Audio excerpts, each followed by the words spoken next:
St Bede's hosted the 2014 Big Bang Science event, with many presentations including genetic coding, brain imaging and careers in science, to workshops on animation and music electronics. TV scientist Simon Watts started the day with a presentation on genetic superheroes. I'm going to demonstrate this properly. I need another volunteer who's going to help me. The thing is, I said, we're not very good at genetically modifying animals yet. We're getting better. We're not great at genetically modifying humans. We're only using it to try and treat some of the diseases. So I'm going to make you into a bacteria. Is that all right? And do your best not to suffocate to death, if you could, please. That'd be really good. It's actually what we call a single flagellar bacterium. It means that you swim around in this. Bacteria don't have faces, so I'll give you my balaclava. Ready? Complete the look. You see, now doesn't he look just like a bacteria, or like he's going to rob a filling station maybe, or something like that? You get big circles of DNA, that's their chromosomes. Ours come in these little packaged units, that's what we call them, like we've got 23 pairs, so 46 in total. Well, they've got extra DNA, these other little circles, what we call plasmids. The really cool thing is that geneticists can open up the plasmids and add extra bits of DNA at the end.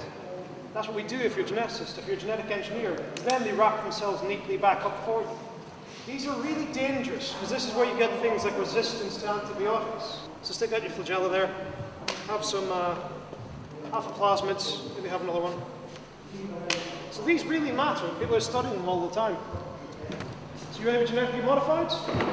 Because the first technique we use is we shoot the bacterium.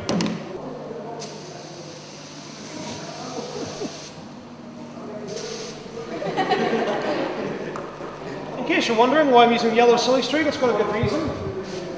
Because we shoot them with gold.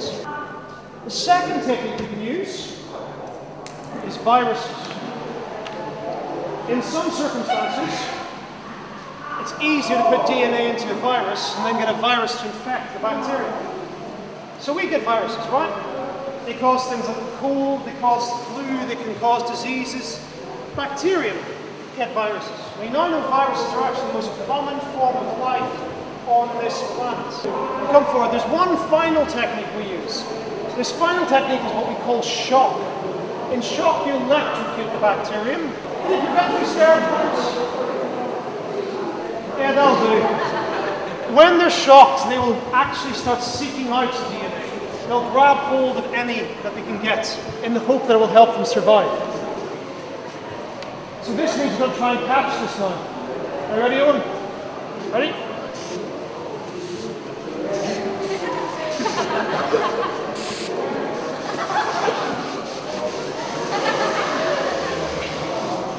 Not bad. Give him a big round of applause. I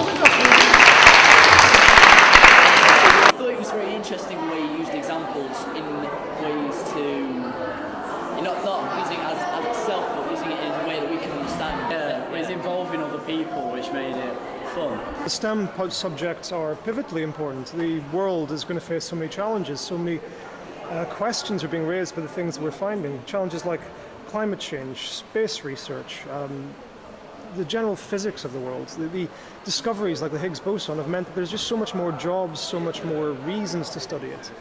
The world's a fascinating place, and it always is going to be. I think science has got particularly interesting lately, partly because there has been an investment in time and energy put into it. So it's taken a long time to get to this stage. If we think about the Large Hadron Collider, it's the largest experiment that there's ever been. It's the biggest machine ever built. It's the coldest place in the universe.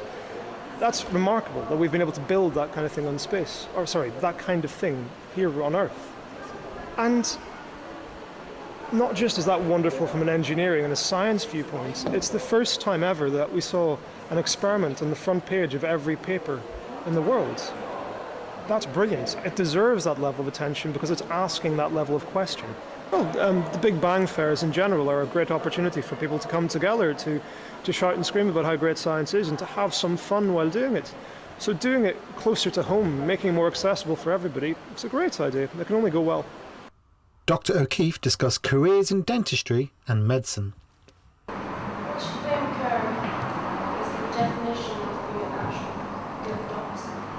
think the definition of being a good doctor is, first off, you want to be a doctor.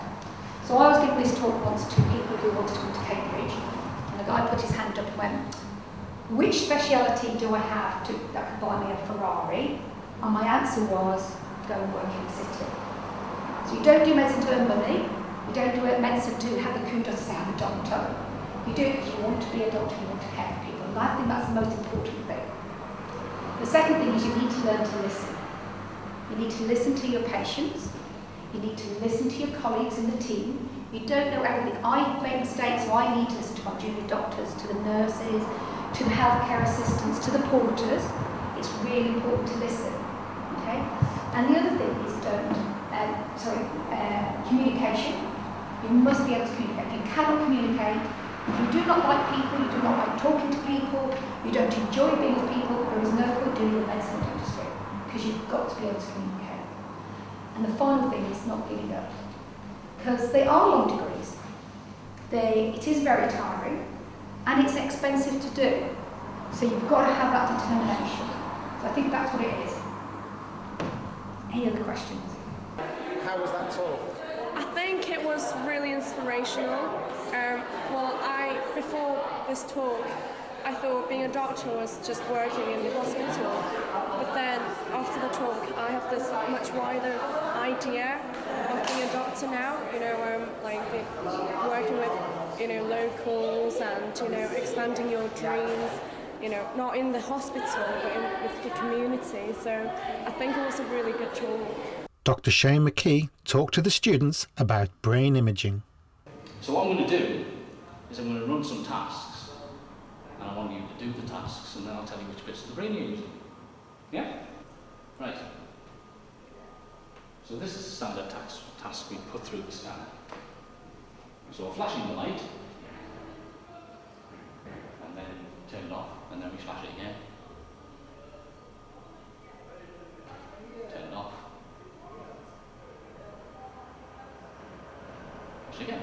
Right? So we're looking for this repeating pattern within the brain. And the bit of the brain that was used in this task was this bit here. This bit that's really, really yellow. And that's the occipital. So I've got a brain here. Yeah? So it's this part here, right at the back. So that's the front. That's the back. Right? So that's what processes vision. That bit of the brain processes vision.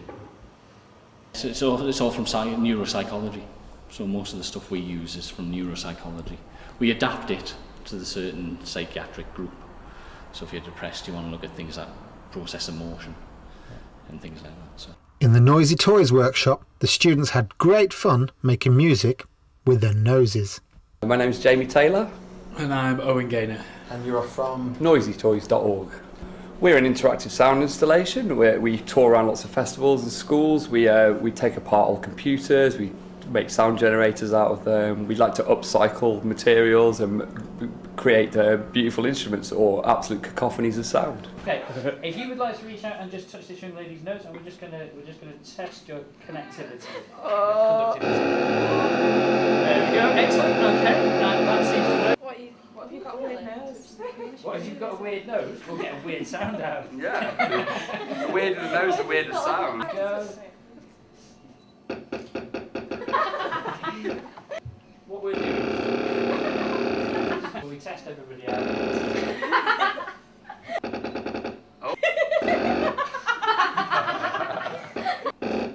Oh. There we go. Oh. Little contact, yeah. Carry it on. That works quite nicely. Are we quite happy Sounds with like a that? door squeaking. Last one. Oh, somebody's broken the lost- circuit. lost- We've got a broken circuit. There we go. I was going to say, I thought my nose was weird. Yours is great. Yeah. So, if everybody links hands, Everybody holds hands. everyone holds hands, so we've got a Make a complete full- circle. Okay, now if you'll squeeze your hands, and then relax a bit. And squeeze, and relax. And then if we take the hands off, Take your hands off. The Big Bang will be back at St Bede's in 2015.